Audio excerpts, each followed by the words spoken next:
Before the break, we talked about Jay-Z, but let's talk about his client, Kevin Durant. He may be without his wingman, or Batman, if you ask Skip.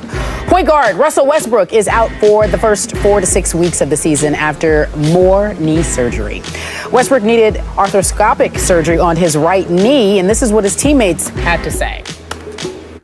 But we're going to miss Russ, no doubt. You know, you've seen that in the playoffs especially. We're going to miss him, but, you know, guys got to step up. Everybody's worked hard in their games this summer, and we got to step up. I know I got to step up a lot. I got to come with it. I got to make sure my teammates ready. Hearing about Russell hit the team in a very hard way, more so from an emotional, personal standpoint, not from a basketball standpoint. So we hurt because we know he's hurting today. In addition to that, I think as a team, we took it pretty solid on the chin because we've been in this position now for quite a few months. What we got to do is just encourage him and just be patient with his rehab process. And every day, just always, you know, give him words of encouragement and just let him know that we love him and our fans love him, and we're just waiting on him to get back. Westbrook had his lateral meniscus repaired earlier this year. It's clear that they needed him. We saw that in the playoffs. Stephen A., how does this impact the Thunder now? Well, I think it devastates them, personally. This was not supposed to happen. When he got hurt, he had to miss the playoffs because he wasn't available. I don't believe Patrick Beverley did it intentionally. Just so he knows, I'm not questioning that, or his mama was watching. No, your son did not do it intentionally. But I still don't think it was the right play to make. Guy getting ready to call timeout, you don't go low. That's just my belief. And I think most people know that. I don't think he went for his knee. I don't think he went for his knee. But again, he, like Patrick Beverley said to me in his defense, he was like, look, where was the ball? You know, trying to call a timeout. You just didn't go low. Did you talk to him at the ESPYs? Because I did. No, we didn't. No, it was before the ESPYs. It was when I went to see interview Dwight Howard. Got it. And Patrick Beverley was there with his mother. Yeah. And I spoke to her, you know, like that's why I looked at the mama. I was like, the mama. I don't want Mama Beverly mad at me, so let me be very, very clear about what I say. But I'm just saying that Russell Westbrook is a devastating loss because what we saw after he was gone is that he's big time for that team. Like you call him Batman or whatever other words you want to use. He took 102 more shots than Kevin Durant last year. His percentage was about 8 percentage points lower, but he plays defense, he plays with energy and tenacity, but more importantly, his athleticism is off the charts. He may be the most athletic point guard I have ever seen in NBA history. I'm talking sheer athleticism, him and Derrick Rose. So for him to go down like this was bad enough, but it didn't seem to be that serious. It was supposed to be a precautionary measure.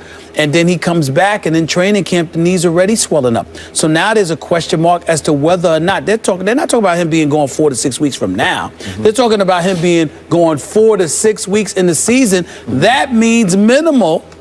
He's out for 8 to 12 weeks. Yeah, and you don't know what he's going to be like when he comes back because this was supposed to be resolved. They're in the world of trouble because you're not winning anything without Russell Westbrook. You're just not doing it. Kevin Durant is big time. I know he's going to get his. This dude averaged 28 last year on 51% shooting. What was it from three-point range? 41%. Kevin Durant is lethal, but there's something missing from him. When Russell Westbrook is not there, and you're not getting it back from somebody else, you need Russell Westbrook. You win your share of games. You'll make the playoffs, for example.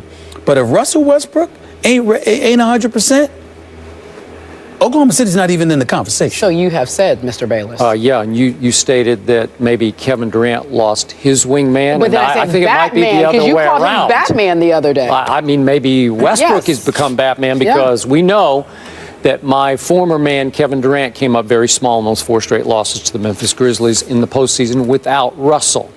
Back to the story. This is a very weird story and one that I might suggest is in need of surgical repair, the relationship between Westbrook and Oklahoma City Thunder management. I have done some homework on this.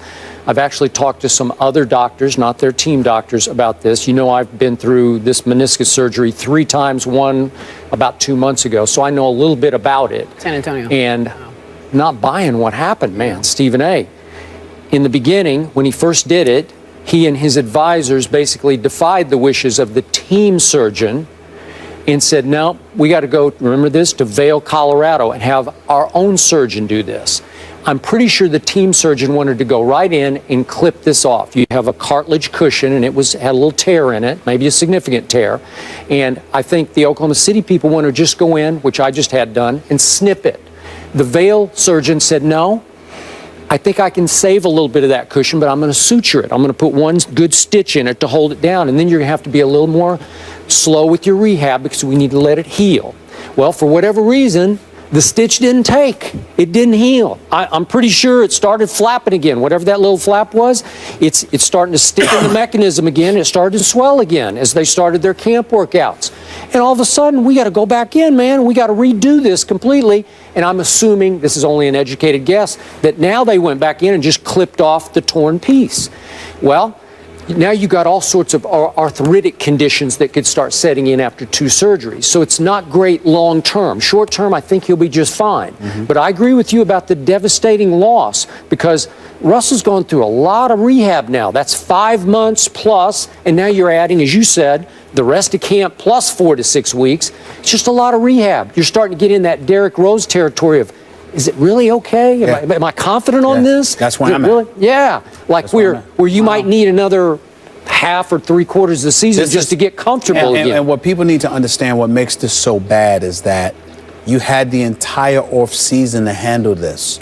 So the fact that now is when this has creeped up again is an incredibly bad sign because one has to imagine that every measure was exhausted to make sure he would be ready for training camp. Sure. So the fact that now that... But remember, he went his own direction with his own doctor. So the Thunder were not in control of this through the offseason. No, they should have been. Which is why you said the story itself needs some repair. It's a little weird, yeah. It's a little weird. All right, let's move on to another contender out west. We're talking about the new dynamic duo in the Houston area, known as Dwight Howard and James Harden.